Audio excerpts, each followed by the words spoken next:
વડોદરાની ભારતીય રેલ અકાદમી સ્થિત ગતિશક્તિ વિશ્વવિદ્યાલય સૌ પ્રથમ બ્લેન્ડેડ ફેકલ્ટી ડેવલપમેન્ટ પ્રોગ્રામનું આયોજન કરવામાં આવ્યું છે, જે અંતર્ગત એક સપ્તાહ માટે SICT તાલીમ અને અટલ લર્નિંગ એકેડમીએ સંયુક્ત રીતે સિંગલ યુઝ પ્લાસ્ટિક પોલ્યુશન અને સસ્ટેનેબલ સોલ્યુશન પર 5 દિવસીય પરિસંવાદ યોજવામાં આવ્યો છે।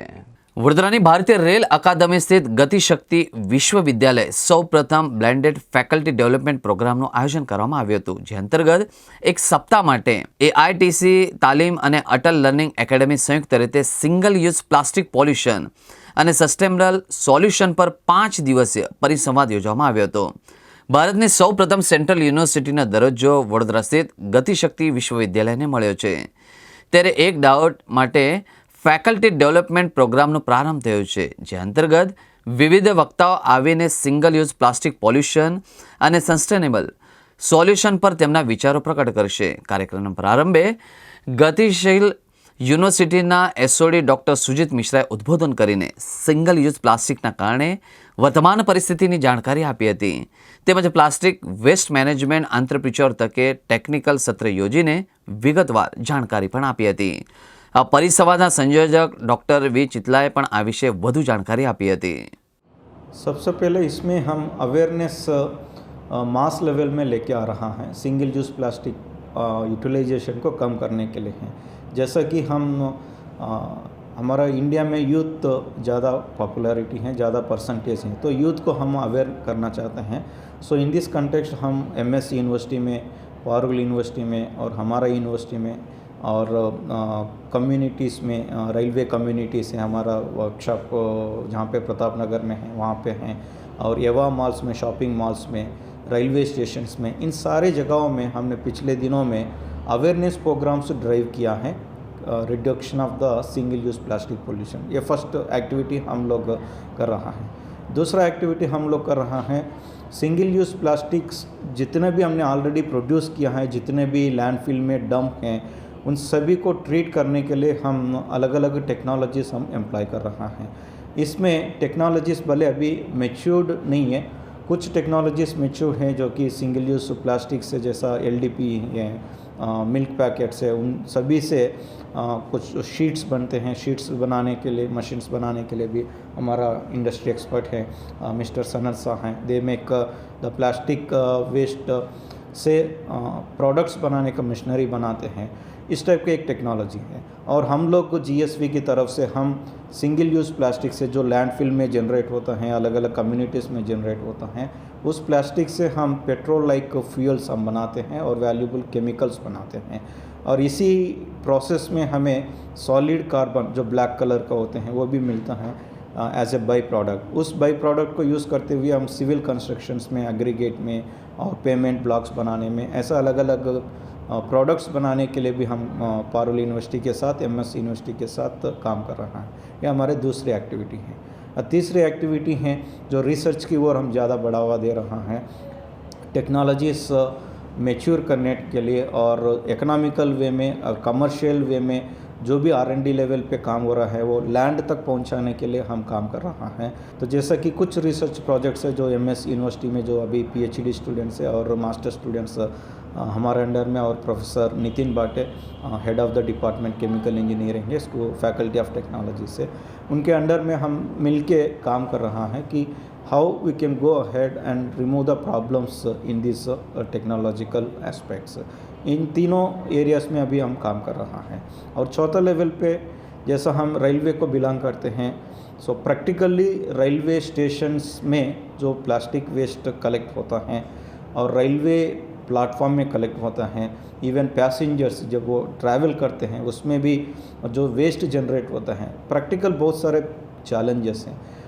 अगर मेजर प्रॉब्लम अगर मैं पॉइंट आउट करूँ तो उसमें आता है सोर्स पे सेग्रीगेट करने का, सोर्स पे अलग अलग लेवल पे कलेक्शन करने का है।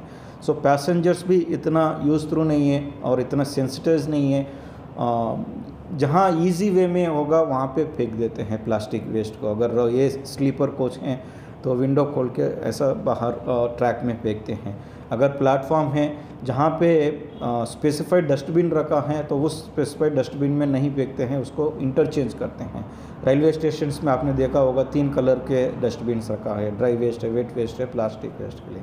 ऐसा पैसेंजर्स भी इतना सेंसिटिव नहीं है कि रूल्स फॉलो करें हैं। तो जब तक हम खुद फॉलो नहीं करेंगे, इंसान फॉलो नहीं करेंगे, तो ये पूरा वापस हमारे ऊपर ही ये एक लड़ाई के रूप में, एक कोविड के तरह हमारे ऊपर ही आ जाएगा।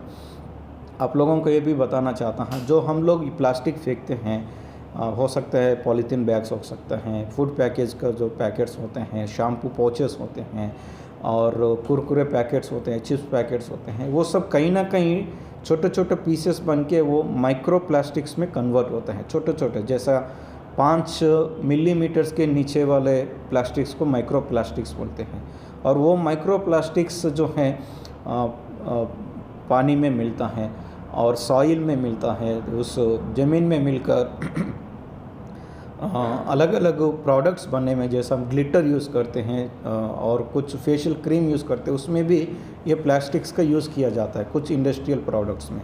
इन सब की वजह से ये जो micro plastics finally food chain में मिलता जा रहा है। वाटर बॉटल में भी और हनी में भी ये माइक्रो प्लास्टिक्स आजकल पाया जा रहा है। रिसर्च रिसेंटली कुछ स्टडीज़ किया गया है जिसमें इंसान का जो एक्सक्रेटा को चेक किया तो उसमें 5 ग्राम का प्लास्टिक वेस्ट निकाला गया। सब इंटरनेशनल लेवल पे भी स्टडीज़ किया गया है। या इसमें प्लास्टिक वेस्ट से पेट्रोलियम लाइक फ्यूल बनाने project technology wise well it is successful.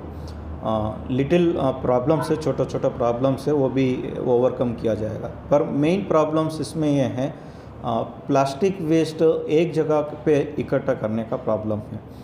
Finally जो प्लास्टिक वेस्ट हम जो भी स्ट्रीट्स में यूज़ करते हैं, हमारा हाउस होल्ड में यूज़ करते हैं, वो या लैंडफिल में मिल जाते हैं या ओशन में जाके मिल जाता है। तो लैंडफिल से प्लास्टिक वेस्ट कलेक्ट करना फिर से एक तरीके से दिक्कत है। सो मेन प्रॉब्लम जो है हमारा सेग्रीगेशन एट द सोर्स पे अगर सेग्रीगेट किया जाएगा, वहाँ से अगर वेस्ट मिल जाएगा तो वो ईजी है। जस्ट हम रेलवे ऑफिसर से भी, सीनियर डीएमई से अभी बात कर रहे थे कि वहाँ पे भी मेजर प्रॉब्लम है कि सेग्रीगेट करना प्रॉब्लम है, सेग्रीगेट करना चैलेंजेस हैं। तो उस गीला कूड़ा और ड्राई कूड़ा ये दोनों को सेग्रीगेट करना दिक्कत है। अब बात आ जाती है कमर्शियल लेवल की बात है। अगर कोई भी टेक्नोलॉजी है, कोई भी सिस्टम हो, कमर्शलाइज होना चाहिए तो उसका रॉ मटेरियल से लेके प्रोडक्ट का डिमांड से लेके फिर उसका रिवर्स एंटायर लाइफ साइकिल को देखा जाता है। प्रोडक्ट कमर्शियली वायबल होना है तो इकोनॉमिकल है कि नहीं, और सोशली एक्सेप्टेबल है कि नहीं, और रॉ मटेरियल अवेलेबल है कि नहीं।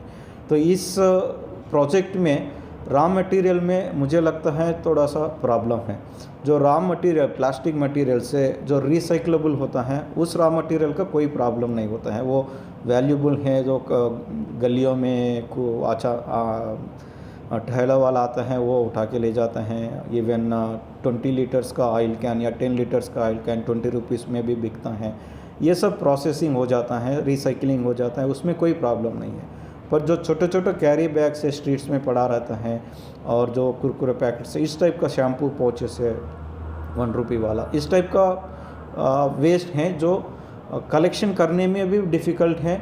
कलेक्शन करने के लिए भी ज़्यादा पैसा लगता है, ज़्यादा मेहनत लगता है, और ये इसका डेंसिटी कम होने से वॉल्यूम ज़्यादा कवर हो जाता है।